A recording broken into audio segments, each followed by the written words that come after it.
talk to. We wanna welcome you to SAZETU.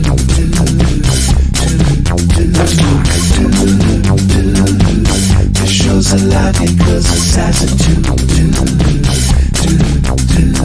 SAZETU is brought to you by Maine Spirits. Learn more about the delicious spirits they import into the great state of Maine and the cocktails you can make with them at mainspirits.com or by downloading their app for your smartphone or visiting them on Instagram at Maine_spirits. Promotional consideration by State Theater Portland. Visit statetheaterportland.com for an up-to-date schedule of virtual events and upcoming announcements as we get closer to normalcy. And Sun Tiki Studios, a top-notch rehearsal and performance facility located on Forest Avenue in Portland, Maine. Learn more at suntikistudios.com. Welcome to Happy Hour. This week we got a call from Isis, who is a hard-working mom who is teaching her kid at home during this crazy time. So, she was thinking about cocktails because the weather's getting nicer, and she looked at her liquor cabinet. She has a bottle of Chambord. What is that? It's a French raspberry liqueur. It comes in that really decorative holy hand grenade looking bottle.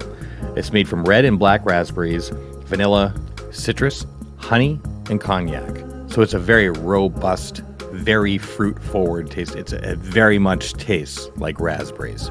Boom. But not in a cheapy kind of tastes like purple or tastes like red kind of way. So Isis normally makes a Chambord Collins, which is a take on a traditional Collins, but, adding the raspberry flavor. I'm going to show her and you how to make a Scotch Bramble. So let's get this together. In a shaker full of ice, please add 2 ounces of Scotch. I used Glenmorangie, though you could use a blended Scotch as well. You just don't want something too peaty, too Scotchy. Also, 1/2 ounce of fresh lime juice, 1/2 ounce of simple syrup, and 1/2 ounce of Chambord. You're going to stir that until cold and strain it into a rocks glass full of ice, and then garnish it with a lime wheel or raspberries, and you can add mint. Go nuts. But now, hold it up. Look at it. It's pink, but not too. It smells so good. Take a sip. It's another example, a rare example, of a refreshing whiskey-based drink. The Chambord is so delightfully raspberry flavored, again, and not in a cheap way. I really like it. I always have a bottle at my bar. This has been Happy Hour, brought to you by Maine Spirits. You can learn more about this drink and many other drinks at mainspirits.com, where you can also watch videos based on this very recipe. We have a whole series. Please go check it out. You can follow them on YouTube. You can follow them on Instagram at Maine_spirits, or you can download their app for your smartphone, which is a smart move because it's a wealth of information. What to buy, where to buy it, and what to do with it once you get it. But as always, we encourage you to drink deliciously and responsibly. I get a text and a phone call from Zach that he's on his way to me to record this show, which would be the first time that we have recorded in person at all since we've been doing this. Very, very excited about this it. Little, right. And this little podcast partnership has been remote the whole time, all during the pandemic so far. And because I knew that we were recording today, but just because of the training in my brain, it was like, we're just going to record remotely. Then I forgot that initially we were going to record in person together, and then we moved the time. But in my brain, it just didn't occur to me that we were going to be recording in person. And then I had to call him and be like, yo, my wife just got her second vaccine dose, and she feels like, to quote her, someone stepped on me. So she's like laying in bed watching The Office and making her noodle soup and whatnot. And I think that this is a perfect example to kick off a show about bracing for reentry, because here we are. It's left me wondering though if there actually is another person on the end of this podcast, or if I've still just been talking to myself the whole time. Yeah, no. This is the one chance really to prove that you exist. And I'm going to keep thwarting it. It's always going to be something. Yeah. Let me read this to you from the New York Times morning briefing today. We're recording this on Friday, the 22nd of May, 2021. You'll be listening to this on Monday. So a lot of you probably already read this, but Jones, maybe you haven't. I have not. I look forward to hearing it. Just an excerpt from the morning briefing. In the United States, there's now an excellent chance that the retreat is permanent. Victory over COVID has not yet arrived, but it's growing close. After almost a year and a half of sickness, death, grieving, and isolation, the progress is cause for genuine joy. More than 60% of American adults have received at least one dose of vaccine. One vaccine shot, and the share is growing by about 2 percentage points per week. Among unvaccinated people, a substantial number have already had COVID and therefore have some natural immunity. Quote, the virus is running out of places to be communicable.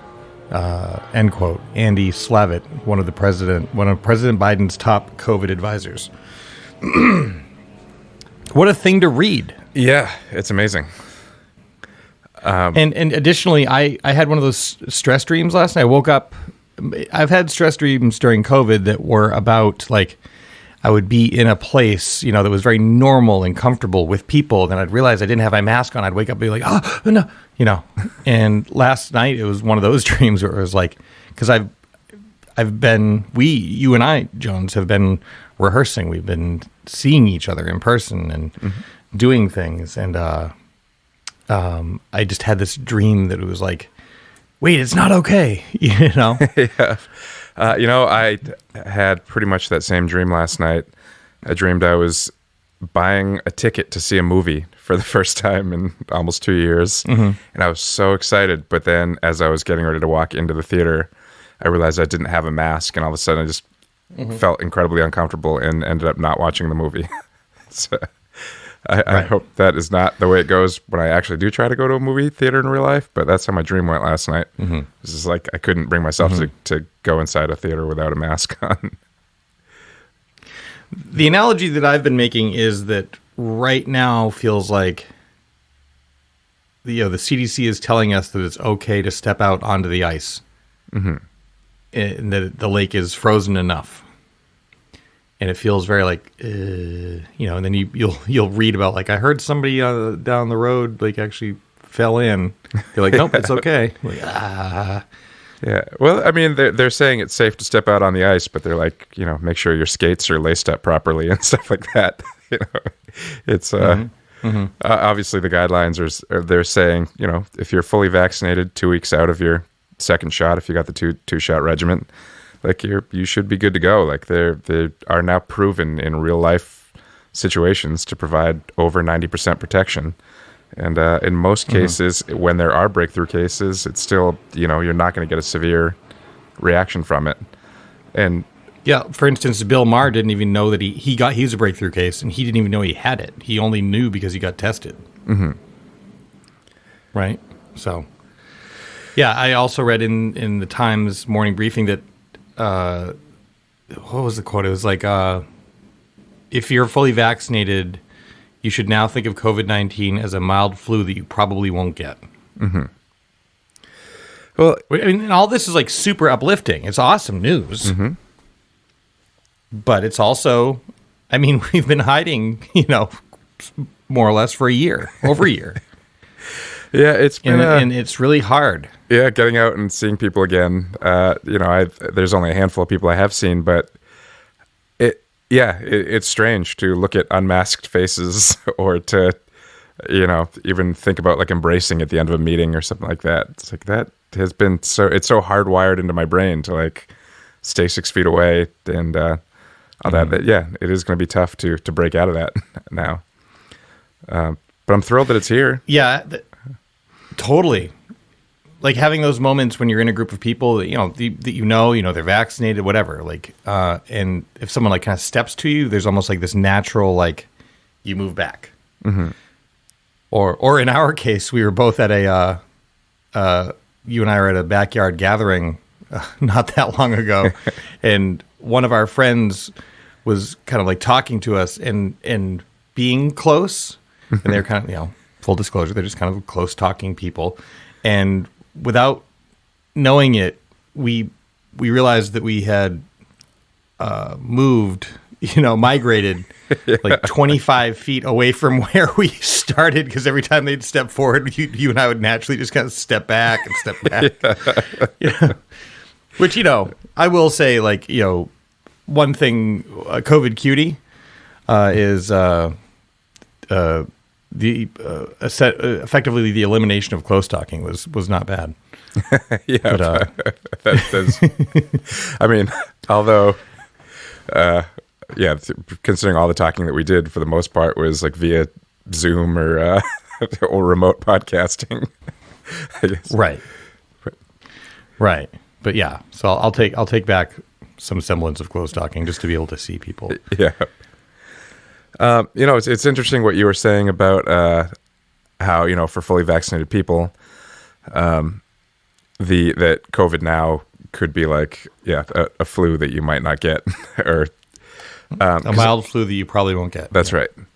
Because early in this pandemic, I started reading about the flu pandemic of 1917, and I was just like, how did that end? Because they didn't have the medical resources that we have now, and they didn't have the mass communication resources that we have now. I was just like, how did that end? And they're basically were they still doing bleedings back then? Well, I mean, people wore masks, but also it just it ravaged through communities like a little bit at a time, and so it was like it never really hit everywhere all at once like the way that this did, because except for obviously it tore across Europe because of all the people fighting in the war. But the way that it spread across the United States was like in pockets at a time. And it was basically like people would get it and they'd build up a little bit of an immunity to it, and then it would move on to a different community. But they're like, it never went away. Like the flu that we have now is that flu. It's just that at this point we have vaccines for it. And, it's a mutating virus. Natural immunities to it. Yeah. So every year that they sort of like, based on available information, try to calculate what the strain of flu virus will be for the year, and that's how they make the vaccine for it. But yeah, and then they also just have like over-the-shelf medications for it and stuff. If you get the flu, like obviously it still kills tens of thousands of people every year, but like for most people, if you're like a healthy young person, you get the flu, you maybe spend a couple days in bed, and then you're good to go. Maybe. Yeah. Or I mean, my experience was just maybe sniffles, or you feel run down. But I can't think of the last time I had like a full on like douche flu. Yeah, same. I mean, the only thing one of the things that was scarier about COVID now is that with the flu, it's like the entire virus runs its course in about 2 weeks. Like from getting it incubating, you getting as sick as you're gonna get, and then recovering. Versus like, COVID early on, and we didn't know what it was, but it would take up to 2 weeks to incubate. So like, you're walking around potentially spreading it during that time before you even know you have it. Yeah, it's just like the course of the virus is so much longer, and was so transmissible that, just knowing now there's protection against it is so huge. Yeah, and just learning to trust that. And yeah, I was out for a ride. I have a scooter, and I was out for a ride, and you never become more aware of how terrible people are at driving than when you're completely vulnerable to it. You're just like, oh yeah, I had a bicycle in LA for a little bit, and I stopped riding it very quickly. Yeah, like forget that. Yeah. But then it kind of occurred to me, like, it's the acceptable risk. There's a certain point where there are behaviors that each and every one of us engage in every day that have a fatality statistic attached to it. Driving being one of them. Yeah. Right? I mean, how many, like, thousands of people die every year in car crashes, right? But we do it. We're probably not gonna. But it's also a thing where the safety features are constantly evolving. Like seatbelts get better, whatever, rear view mirrors get better, and whatever, the sensor warnings, proximity warnings, and stuff like that. Like they're always trying to improve the safety of vehicles. It's not just like we accept that there's a risk attached and leave it at that. Right, but even with the improvement, there's still a risk. Like every time you get behind the wheel, you have an X% chance of going to the great gig in the sky. Yeah. It is what it is. And we do it because it's like you have to live your life. And what I'm trying to convey, I'm not trying to be like preachy or anything, but like rather like how I'm approaching this is I've followed CDC guidelines this whole time. Certainly wasn't listening to the fucking White House. And the CDC managed to keep, the majority of Americans alive through this, despite, the rampant, the conspiracy theories and anti-masking and all that horse shit. And it has like something to do with like, a combination of their guidance plus, the virus is overall not as deadly. I don't know. That's above my pay grade, but my wife has worked a public-facing job throughout the majority of the pandemic, and she, to our knowledge, didn't get COVID, and nor did any of her coworkers because they followed these guidelines. So if the CDC is saying, yeah, if you're vaxxed, you can take your mask off, like, I believe them. And I'm also just a little reticent to do so. Yeah. You know what I mean? Just because of a year and change of training that dictates the opposite. I think we've also seen so much blowback to safety guidelines this whole time that now that they're saying it's okay to take your mask off if you're fully vaccinated, it's not that I don't trust the science because I do. I fully trust that they wouldn't be saying that if it wasn't true. But just knowing that nationwide we're still less than 50% of people are fully vaccinated, but almost 100% of people, and that's probably a little bit too high to say, but a lot of people are now taking their masks off, and it's like, are all of you vaccinated? Or are you the people that just didn't want to wear them? No, they're definitely not. Before, yeah. I mean, for what it's worth, that New York Times clip I read earlier, that says that 60% of Americans have at least one shot. Yeah. And I feel like not that long ago I had read that it was hovering around 40%, which was like, that's true, but we're growing 2%. Oh, sorry, continue. We're growing 2 percentage points each week. So next week it'll be 62, and also the number I've read is once we hit 70%, disco.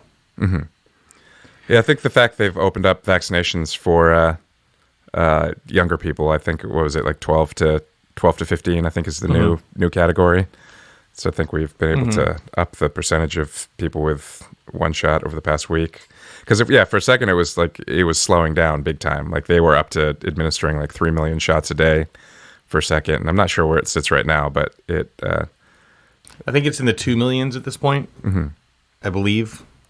It has dropped, but... Yeah. Yeah, I mean, there's like so much flying around. Then there's also like how you feel about it. I know people who own shops who are like, nope, still got a mask up in here. I was watching Kimmel I almost said night, but let's be honest. I watched Jimmy Kimmel in the morning on Instagram over coffee. But he was talking about, the CDC saying that, if you vaxxed up, you don't have to wear a mask. But then California is like, nope, actually, we do need to wear masks. Yeah. And so he actually kind of like went through the rules. And it was like this meandering, like, you could not wear a mask if you're doing this and this and this. However, if you're here, here, and here, and you're vaccinated, you should wear a mask. And if you're not vaccinated, it just went, it was like, but however, and also, additionally, at the end of it, he looked at, his sidekick, Guillermo. Yeah. He looked at Guillermo and he's like, Guillermo, can you repeat that back to me? And he's like, just wear a fucking mask.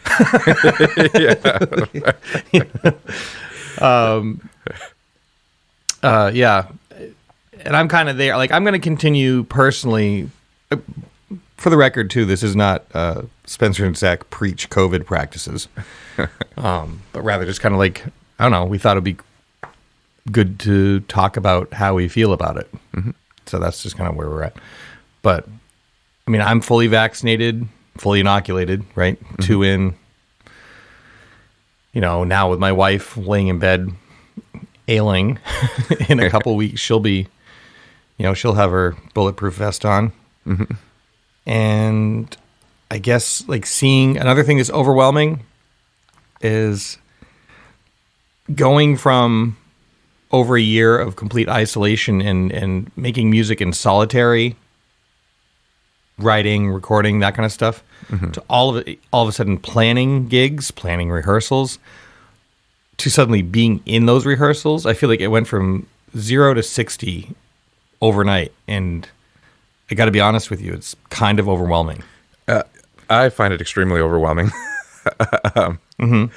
Yeah, I mean, Go on. like every aspect of it, like as you said, like just even filling out dates in the calendar and trying to work out all that stuff and keep track of like, oh yeah, I have a schedule to try to maintain now. But yeah, and then just being around people, being close to people, being and then even when it just comes to playing music, like playing guitar standing up, like that's something I hadn't done in like a year. Playing guitar and singing at the same time, like, you know, playing like a part and singing at the same time, not just strumming chords or whatever. It's like, oh, that's something I haven't done in a long time. It's a lot, like my brain has kind of forgotten how to multifunction in that way. To be like, okay, got to remember lyrics, got to remember the, you know, guitar part, got to remember the melody, all that stuff.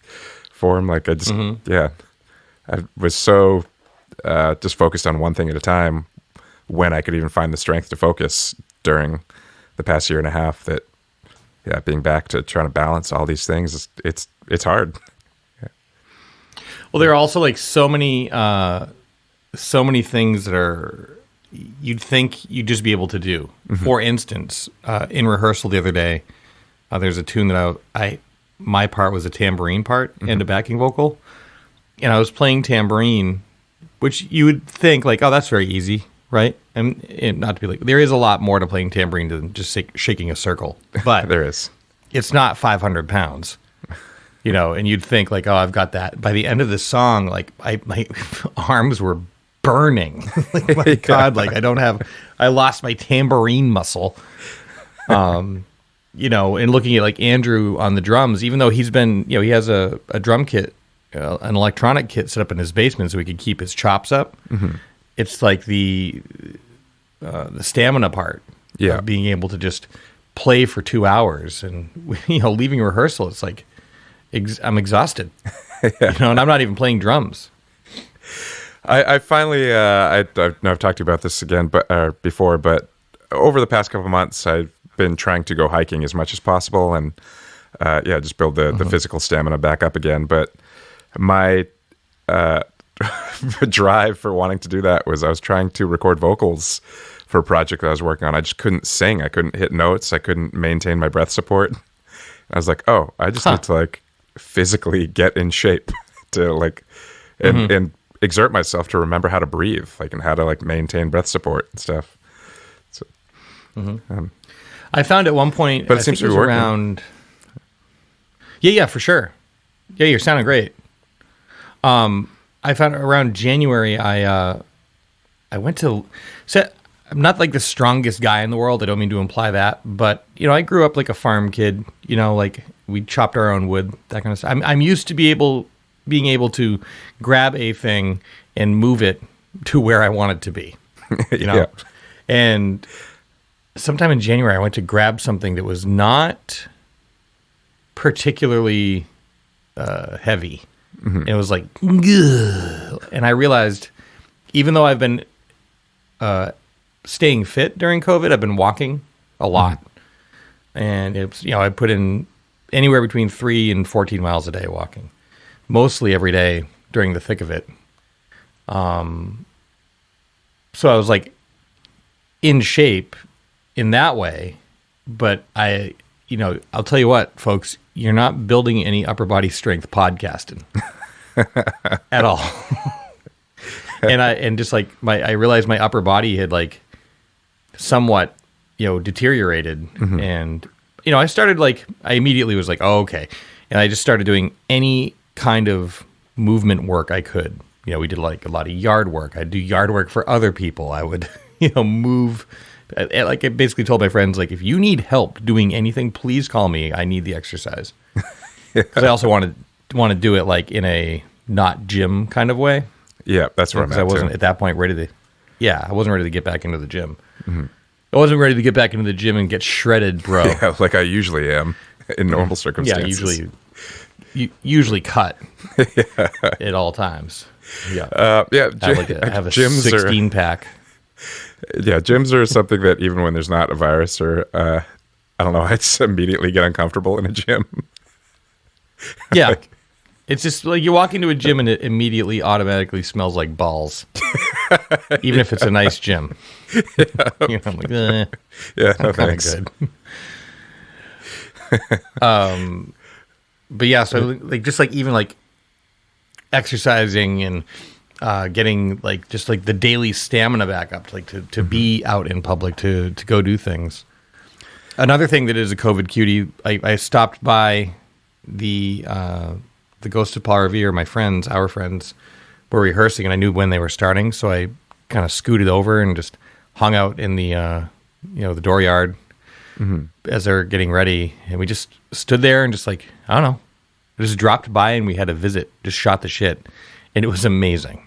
It was like, this is so good, like to just stand here and talk to people and drink a coffee and not be sweating it, and they're all vaxxed, I'm vaxxed, and it just is like, okay, we're allowed to do this. This is allowed to happen. Yeah, it's like all those little simple things that you took for granted back in the day are like a huge big deal now. I mean, actually, even Totally. just experiencing a New England spring again for the first time in a long time has been really wonderful. Like watching, how quickly the trees and flowers have blossomed, and over the past couple of weeks, it's crazy. Like I've kind of forgot that, that seasonal winter depression is a thing, even when there's not a virus going around. Oh yeah. So yeah, on top of like just all the sort of steady stream of, I wouldn't say whatever, the good news has been coming out. Along with that, like seeing it sort of like reflected in the world around me too. It's like, I don't know, I just feel like the movie just went from black and white to full color. It's nice. It's like a Wizard of Oz style. Yeah. One thing, not to, that's a positive, but another thing that's happening is I don't mean to be overly depressing right now, but I do feel it worthy of mention to mention a truth, which is within our music community here in Portland, Maine, in the past 2 weeks, we have lost people, members of our community,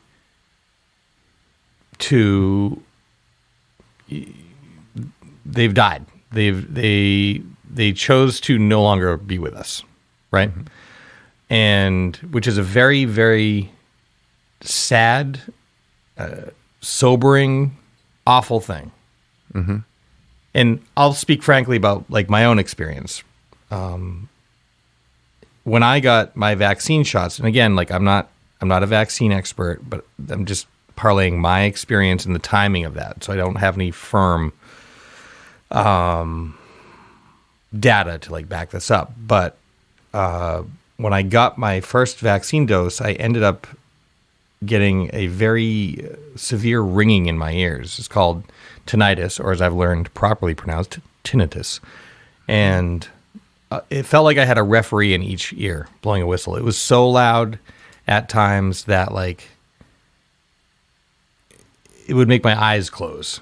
It was absolutely brutal and inescapable.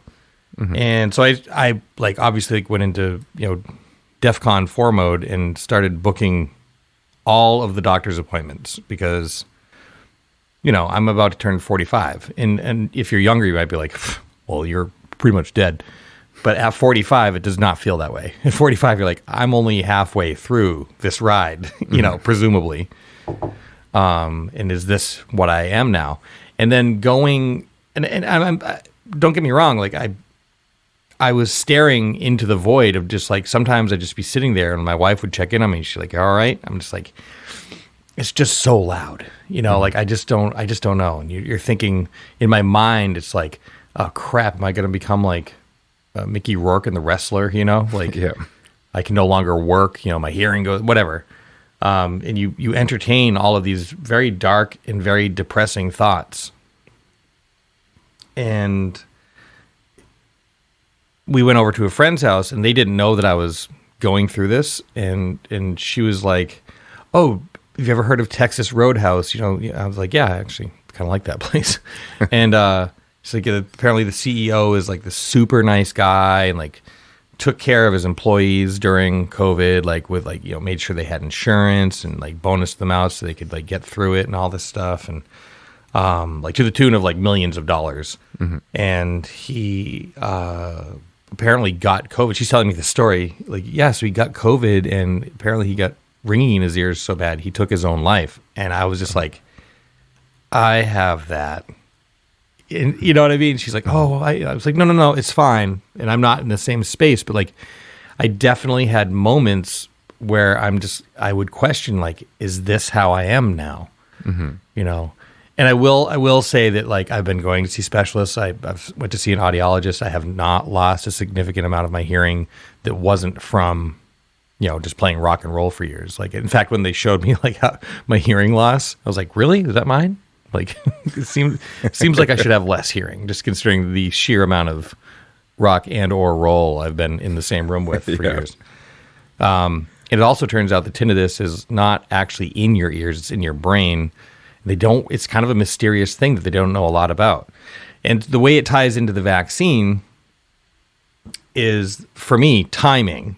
It's just like for it to so suddenly escalate. Mm-hmm. It's not like I was, next to a cannon that went off, mm-hmm. Or something like that. Like, I was just doing the same thing I've been doing every day for like a year. I even have like a dB meter and like check my sound levels to make sure I'm like, OSHA compliant, and it stems from, like, it was the timing of the whole thing. I did some reading on it, found out that there are more and more reports of people who, I got the Pfizer vaccine, more and more reports of people who got the Pfizer vaccine that are afflicted with this. And upon further reading, more and more people who got COVID actual, mm-hmm. Would have actually significant hearing loss, and even worse. So, like, even when I had that moment of like, well, if I knew my ears were going to ring like this, would I have gotten the vaccine? Well, the answer is yes. And then, also, like, if I got COVID proper, or maybe I have, I don't, like, that's the other thing about COVID. I don't know. I don't think I've had it. Mm-hmm. I didn't display any of the symptoms, and the number of times I tested, it was negative. But, like, it was worse if you got COVID. So it is what it is. At the end of the day, long story short, I'm doing all the things that you need to do to bring down the inflammation and tension that exacerbates tinnitus. And I'm in a better space now than I was before. Mm-hmm. But hearing that story about the Texas Roadhouse guy, like, made me, it was like, oh shit, because, like, I'm not saying I don't want to be an alarmist. I'm not saying I contemplated this, but, like, you're kind of standing at the edge of that cliff being like, and I have an amazing support system. I have an amazing wife, great friends, So, mm-hmm. And I have a therapist. I mean, I'd probably talk about that on the show, like almost like Mark Maron levels of talking about that. But so I'm in good shape in that way. But I could see how if I was in a more hopeless spot, mm-hmm. it wouldn't be a great distance from where I was at to taking stronger action, Yeah.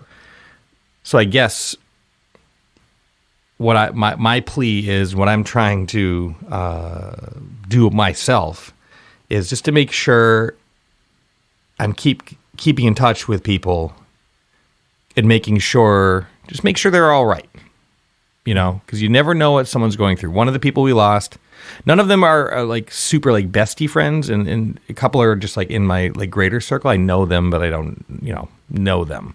Mm-hmm. One person I knew pretty fairly well, relatively. We had worked together before. From my vantage point, according to Instagram, life was crushing.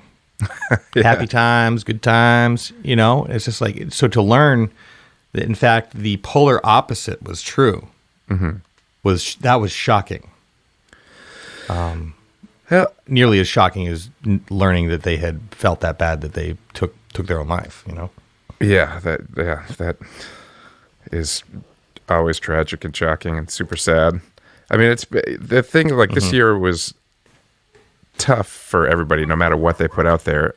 And like, I even felt like I had the best possible experience that you could have had through this, being here with my parents and, having food and a comfy place to stay and, being able to be around people I care about and talk to you every week. And still, even with that, there were times where, I just felt like this hopelessness or this kind of what's the point.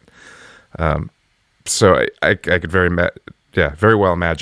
easily imagine that with, different circumstances, or just even if your brain is just wired differently, that sure, the stresses and kind of worries that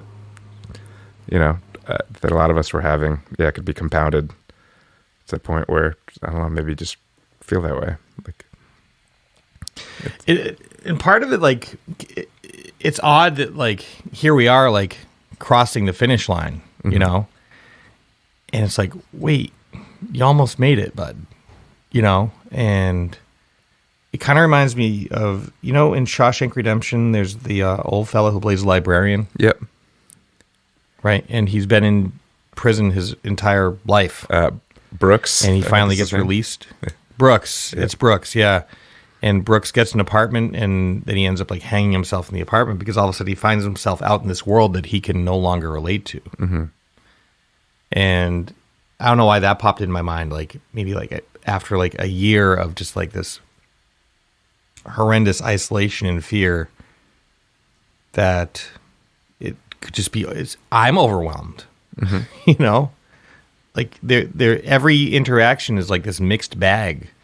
Even something that makes you, like, super happy, you just still have this, like, in the back of your mind, this training of, like, be afraid of human contact, be afraid of the grocery store, be afraid of your mail,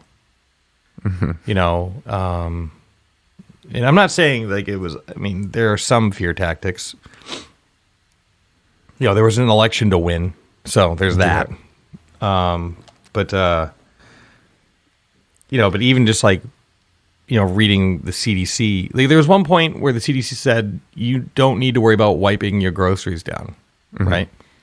And it was like, Christ, it was like 3 weeks or a month after that, and we were in the kitchen. I just, like, grabbed the wipes, and I was like, shoop, shoop, shoop, and I looked at my wife, and I was just like, I don't know how I'm doing this, and she was like, it's just who you are now.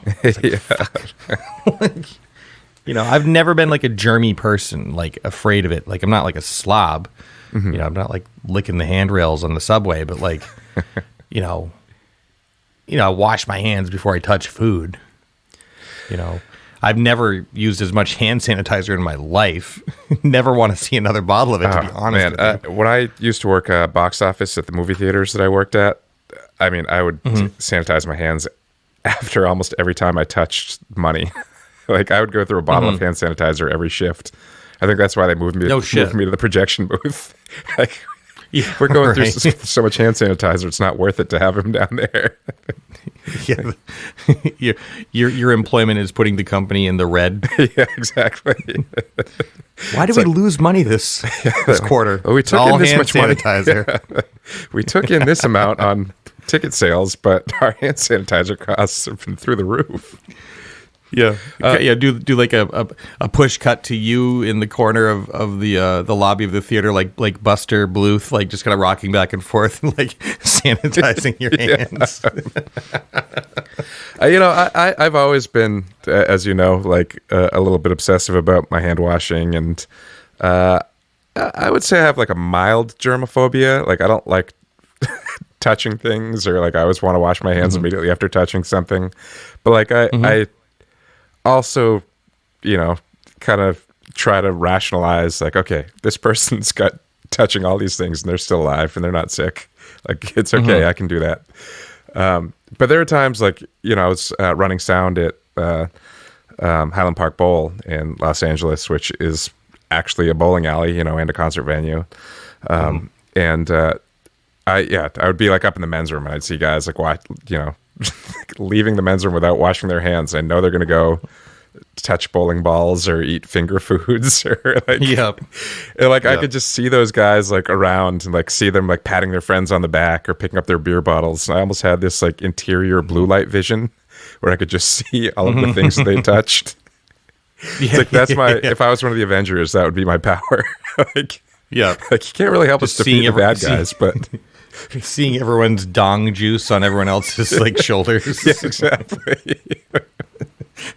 I hope I never say dong juice again.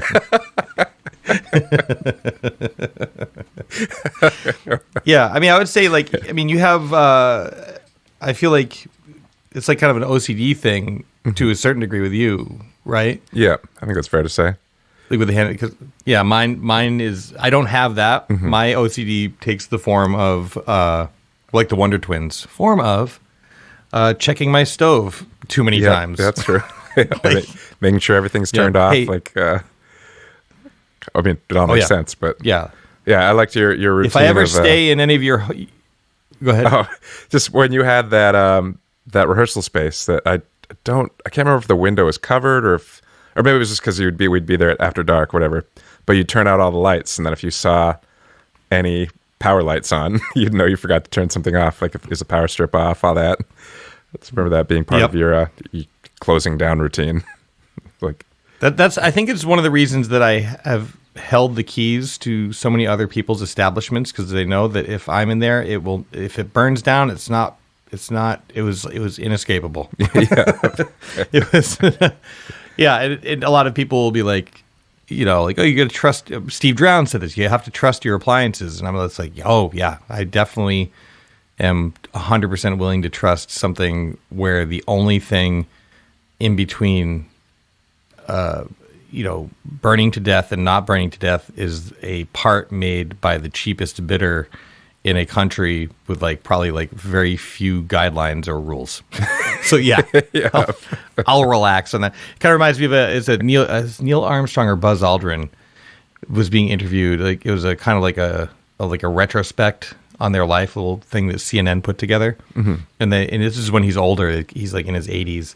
And the question was like, were you nervous sitting on, you know, like when you're like on the launch pad, were you nervous? He's like, well, I'm sitting in a rocket built by the government by parts that were all made by the lowest bidder. So yeah, I was nervous. Yeah. Which is kind of like my approach to that kind of thing. That said, I have managed that as well. Although I do still, if I ever stay at your house, it won't burn down, probably. Yeah, I mean, I think one of the things that made this so tough for people like us early on too is that, you know, being a novel virus means that they didn't know anything about it. You know, we were learning on the go. We still are. You know, even still learning about like how long the you know, effectiveness of the vaccine is going to hold on before we need to get boosters and stuff. But yeah, early on when they were just like, we don't know, like it might, if it spreads on surfaces, you need to sanitize all your surfaces. So yeah, early on when they were like, you know, wash your hands every 5 minutes for 20 seconds at a time, I was like, this is my worst fear. Like a virus that we're afraid is spreading from people that don't wash their hands and go around touching everything, which is like, was already a fear of mine. Yeah, it's like, I don't know. Yeah, even though we've now learned that, you know, it doesn't stay on surfaces for long, and when it does, it's usually harder surfaces, not soft surfaces. It's like, it's still hard to move past the fact that that was a real threat early on in this, like that we didn't know. Like, 100%. 100%. And it's that kind of like that re-entry, you know, and some people are like very brave about it, and I'm envious that they can be like, no, we're good. I'm good. You know? And I'm trying to adopt that mentality. I'm trying to just be like, and I think I'm successful in that, but it's just going to take a minute to kind of wind back into normalcy and like be able to walk into a store and have that just be chill. Yeah. Or go to a bar and get it. Like I have yet to go really like inside. I've been inside one restaurant, like for dinner, you know, dinner and drinks, but like mainly still like hang out outside. But it's just going to take a minute to kind of, I'm trying to adopt this like, like I need to live now. And the CDC says this is okay. And looking back on how afraid I was of the virus, because even though I know like statistically, I probably would have been okay if I had gotten it. But then I'm like, I don't know. I know what year, make, and model I am. I've got some city miles on me. I don't know. Maybe I got something hiding in, somewhere that I don't know that I have, and I just don't know. I just really didn't want to like roll the dice on that. I really didn't. Same.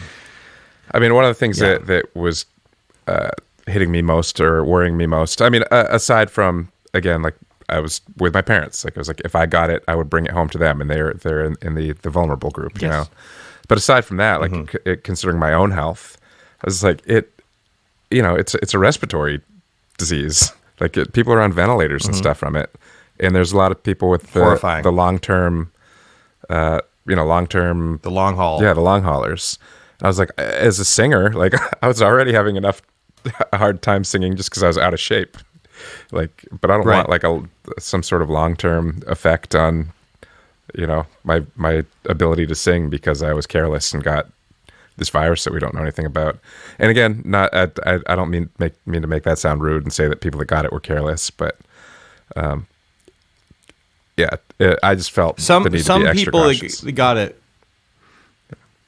A lot of people who got it were not careless. I mean, AKA frontline workers. Yeah. Right. The lion's share of the stories I heard about people who got it were like the lion by a long shot. And this is just in my own, this is not the news. This is not a, guaranteed statistic. This is just the stories I heard about people that I knew, closely or adjacently. It was a case of like being chill about it. Right? Yeah. And my wife worked a public facing job, as I said, and I didn't have to, so I didn't. So I would just go to the store, essential trips only, because I figured like if I don't have to be out there in the world, like why? I'll just take myself out of the running. If not, just to like keep myself safe, but also like keep my wife safe because she's at work with a team. Like I'm thinking about that team, but then it's also hard to kind of like transition out of like not judginess, but just like when you see, do you ever get like that knee-jerk reaction if you saw somebody without a mask? Like for instance, I was at one point during the height of this whole malarkey, I think it was around the election, I was going to go into a variety store to buy a variety of items. And that was at the point where I was like kind of seeing how many people. Yeah. Seeing where I would look in to see how many people are in there, and then if it was a little thick, I'd wait. And standing in there was this like this is right around the time like it's pre-storming the Capitol, but it's like that kind of vibe, like a armed militia vibe.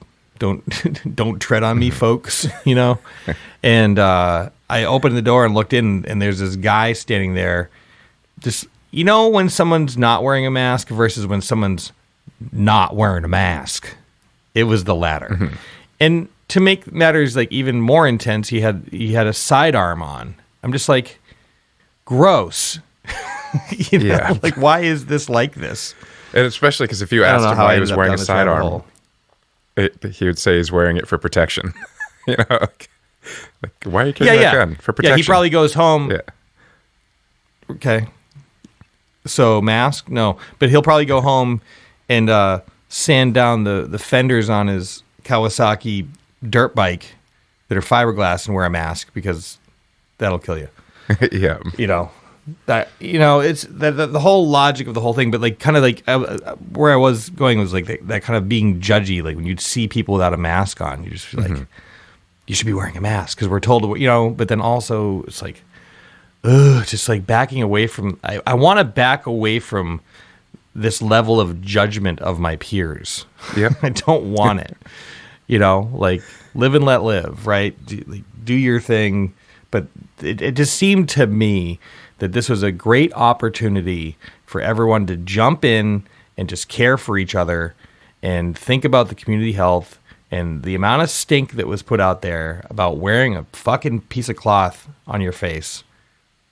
It was bewildering to me, especially when it was proven to be so effective in stopping or at least severely slowing the spread of this. While, let's be honest, while we got our shit together and the scientists worked like mad folk around the clock to create a fucking vaccine. We don't have a vaccine for the flu. This is crazy that we have this, and we did it for our more vulnerable. Yeah. And to me, it's like whether or not you think what you believe, just put on a mask and like save the old people. Like that is to me a bum rap. You know what I mean? That's a bad deal. It's a raw deal. You make it to your like 60s, 70s, 80s, right? You've lived this life and you're now like, maybe you're retired and you get to like maybe like relax a little bit. You've raised your family, all this stuff. And a lot of these poor people were relegated to dying in isolation and complete fear, with a tube. It's just the selfishness that people couldn't just wear a fucking mask. It's easy. It works. Just wear a mask. It's not a big deal. You don't believe in it. Who gives a shit? I don't give a shit what you believe in. This is the public health. It's for everybody. And the unwillingness to pitch in to make something easier for somebody that you don't know was kind of that really. I'm generally a believer that people are good. Yeah. But that made me question that. I mean, I always go back to, like, I can't stop thinking about when the message about masks was first delivered from the top. If the guy at the top had just said, wear a mask, that's, it'll save lives. Instead of, they're saying you should wear a mask, but you don't have to if you don't want to. I'm not going to do it. It was like, that was it, that we were doomed from then on. Like, it was, not everybody was going to do it. I mean, not that as our friend Billy gonna, says, you can't get that toothpaste back in the tube. Exactly. Not that everybody was going to comply to begin with, but I don't think there would have been the pushback there was if the initial delivery of the message had just been like, hey, it's going to keep us safe, do it. Rather than, you don't have to if you don't want to. I'm not. It's going to keep us safe. Even if you're not worried about it, other people are, so just help them out. Yeah. Just help us out with this, I mean, but maybe it needed to run its course. I don't really know, but like, there's a lot of feelings attached to like the whole thing, and a lot of fear, and leaving that behind and dropping those bags sounds easier than it actually is. Yeah. Unfortunately, there's we can come out of this now at our own pace. If a mask makes you comfortable, you can continue to wear one. If you are like, okay, I confidently trust science and can feel comfortable around it, you can take it off if you're fully vaccinated. So I feel like it's a good spot to be in right now, because I know personally, like, I haven't been indoors anywhere without a mask on. I mean, like in public, and I haven't even gone to like any outdoor eating or drinking situations, like other than like somebody's yard. I haven't been to a business yet, so I feel like even that is. That's a great example, Zach. Because like, I mean, I think for the past couple rehearsals, like afterwards, it'd be like, want to go grab a beer, because like I'm now more comfortable with being outside at on the patio of an establishment, being in the open air. But your comfort level is 2 months back on that, right? From me, because like I have like more access to it, just living downtown and seeing people are doing it, seeing the numbers are safe, and you just like haven't done that yet. You know what I mean? So you haven't even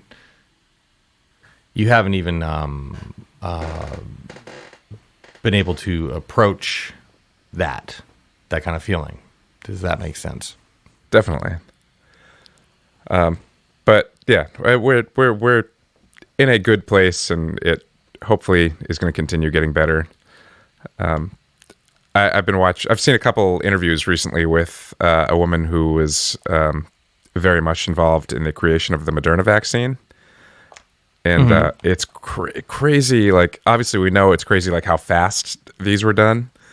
But like how close they were already, like from the start. Like basically, she was saying that because, with SARS and MERS and other forms of coronaviruses that hit in other countries, they're like, they just knew that pretty much that the next thing that, could be a pandemic or whatever would be most likely a coronavirus. So they've been working on these vaccines for years.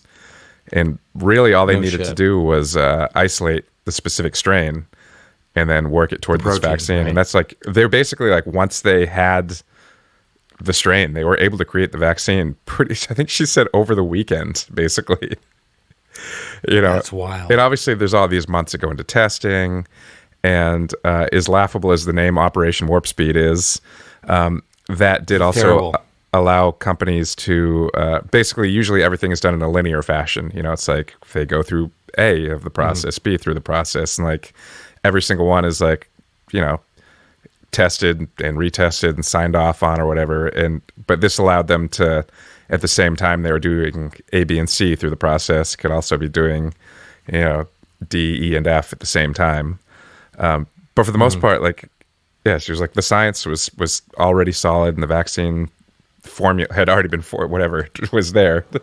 It was just getting that strain, and they'll be able to do that again in the future, like if there is another coronavirus that we need a vaccine for. But it also seems like so far these vaccines have been offering solid protection against all the variants that are currently out there. So it's good stuff. It is promising, albeit confusing. Yeah, definitely. It's also one of the most... Maybe safe to say... Oh, go ahead. Sorry. No, I was just going to add just that these...